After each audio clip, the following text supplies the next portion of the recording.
On est avec Samba Sima qui revient bientôt dans la cage d'Hexagone MMA. Samba, on t'a connu sous le nom du N'Golo Kanté du MMA. On a l'impression que ça te convient plus tellement. On te connaît avec deux personnalités. D'un côté, le Samba que toi-même reconnais comme étant gentil dans la vie de tous les jours, mais de l'autre, un Samba qui est violent dans la cage. Mon travail, ce n'est pas d'être gentil, c'est d'abattre. Où est-ce que c'est né, cette mentalité? Oui, il faut savoir que je suis une personne gentille dans la vie de tous les jours, parce que c'est dans mes gènes et j'ai été éduqué comme ça. Mais voilà, le métier que je pratique, combattant, j'ai pas à être gentil dans la cage. Il faut que je sois le plus méchant possible et c'est ce qui marche jusqu'à présent, c'est que je laisse rien à mes adversaires. Mais voilà, le plus important, c'est de savoir faire la part des choses. Donc, à l'instant T, pendant le combat, je vais être méchant, mais en dehors de tout, je vais être gentil et voilà. Gentil d'une part, violent de l'autre. Où est-ce que tu as découvert, quand est-ce que tu as découvert ça? Je l'ai découvert, je crois que je l'ai même pas. C'est venu à moi. Je pense que c'est Malik qui a fait ressortir cette personne-là parce que avant que je pratique les sports de combat, je n'étais pas dans la violence, je n'étais pas méchant, etc. Et voilà, à force de combattre et à force de terminer les gens, je commence un petit peu à devenir un petit peu le méchant et qui frappe tout le monde. Donc je pense que c'est né à partir du moment où j'ai commencé le MMA. C'est quelque chose que tu apprécies, sur lequel tu prends du plaisir, ça, de laisser s'exprimer ton autre personnalité quand tu rentres dans la cage?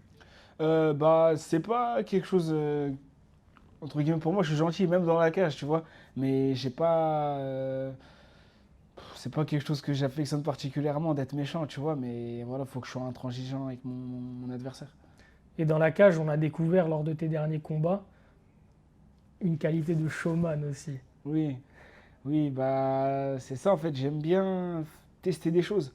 Et même à la salle, parfois, on va faire des trucs avec Malik et je vais le remixer, je vais essayer de mettre un coup en plus.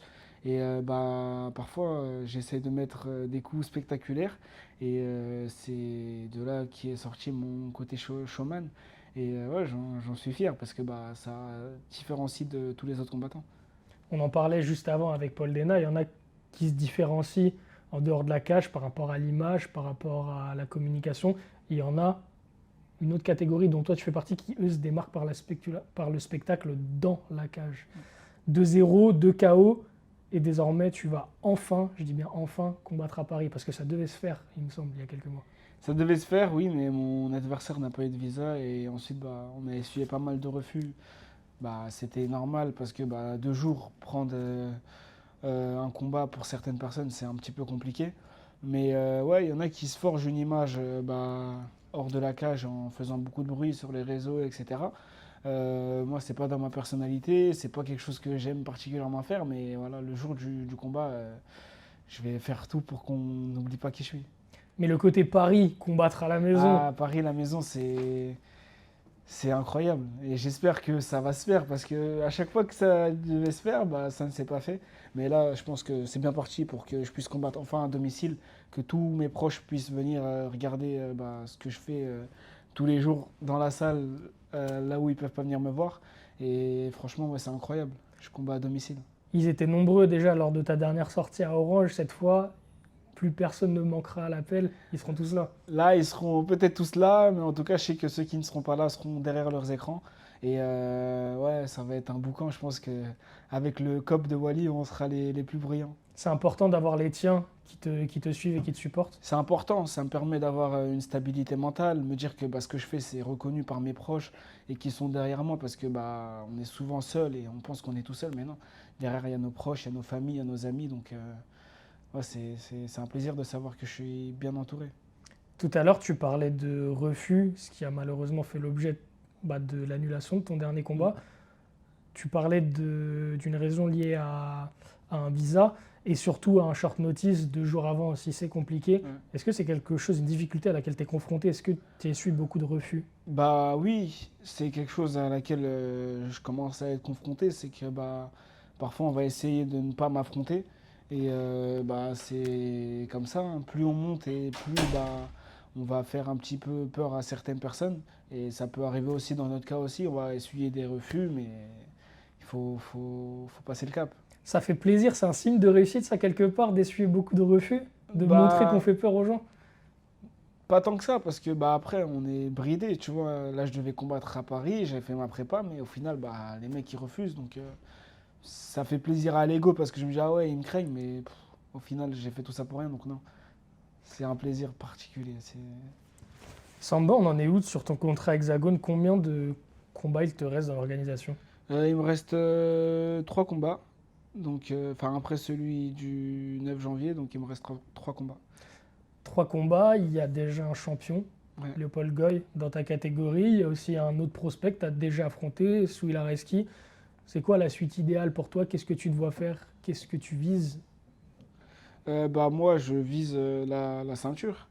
La ceinture parce que c'est prestigieux et j'ai envie d'être le plus fort de ma catégorie dans cette organisation. Et après, bah, moi, je vais pas esquiver ou je vais pas fermer les portes à un potentiel combat contre Souil ou contre Léopold, malgré que je les aime beaucoup. Ce sont des frérots, mais voilà, c'est notre métier. On va être amené à s'affronter parce qu'on est dans la même organisation. Mais ça n'empêche pas que bah, je les affectionne tous les deux. En combien de combats tu vises la ceinture? Est-ce que après ta prochaine sortie, une grosse performance et on y va? Ou est-ce qu'on vise encore un autre combat pour se préparer?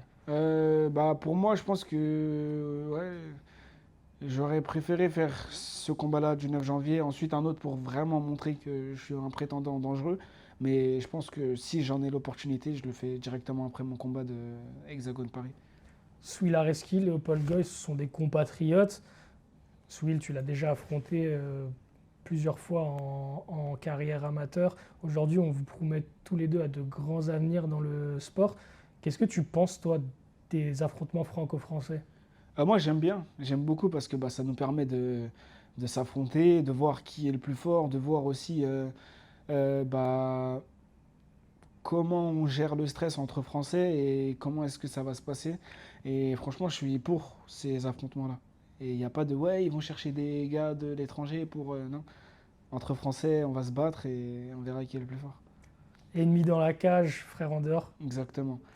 Bah, j'avais Souil tout à l'heure sur Instagram, donc on est à frère et on est déjà amené à se battre, comme tu le sais, au championnat de France. Et voilà, malgré que bah, on est peut-être amené à s'affronter, bah, on reste quand même en bon terme. Et dans l'idéal, c'est de s'affronter au plus haut.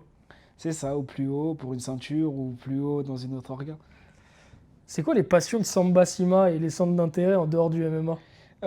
Moi, j'aime beaucoup l'automobile, la moto aussi, j'aime trop la moto. Et j'aime aussi les pistolets. Les pistolets. Ouais, les guns, les armes à feu. Fan des armes à feu. Ouais, les armes à feu, j'aime bien. Je l'avais pas anticipé celle-là. Ah. Bon, pour reprendre tes paroles aussi récentes, né pour marquer l'histoire du MMA, toute la France connaîtra mon nom. Est-ce que tu as réalisé que quelque chose se passait autour de ton nom au mois d'août, après ton KO à Orange? Oui, j'ai vu que bah, mon nom a été un peu plus connu que ce qu'il était avant. Et déjà, il faut savoir que bah, depuis que je suis amateur, j'ai un bon cercle. Et bah, ils font énormément de propagande, ils parlent de moi, etc. Et ouais, là, depuis ma sortie de Orange, ça a explosé. J'ai même fait une vidéo avec le CPA 20, c'est l'armée de l'air. Et je pense que si je n'avais pas fait ce combat Orange, j'aurais pas eu l'opportunité de pouvoir faire une vidéo avec ce genre de personnes. Et ça a été une très très bonne expérience. Et voilà, j'espère que tous mes autres combats vont me permettre d'ouvrir des portes que je ne pouvais pas ouvrir avant. Beaucoup plus attendu qu'avant, est-ce que tu es toujours animé par cette volonté d'accomplir quelque chose de grand? Est-ce que c'est quelque chose qui te galvanise, toi, d'avoir un plus gros public, encore plus de gens qui t'attendent au tournant? Non, moi, c'est pas quelque chose qui me. Moi, je suis une personne qui aime la discrétion, j'aime être dans mon coin.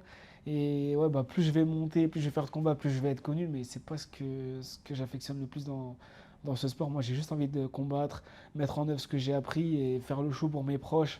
Mais la célébrité, entre guillemets, c'est pas quelque chose que je recherche. Et si je peux l'esquiver, je vais l'esquiver. Faire les choses, c'est ce à quoi tu nous as habitués jusqu'ici. À quoi on peut s'attendre de la part de Samba Sima la prochaine fois dans la cage?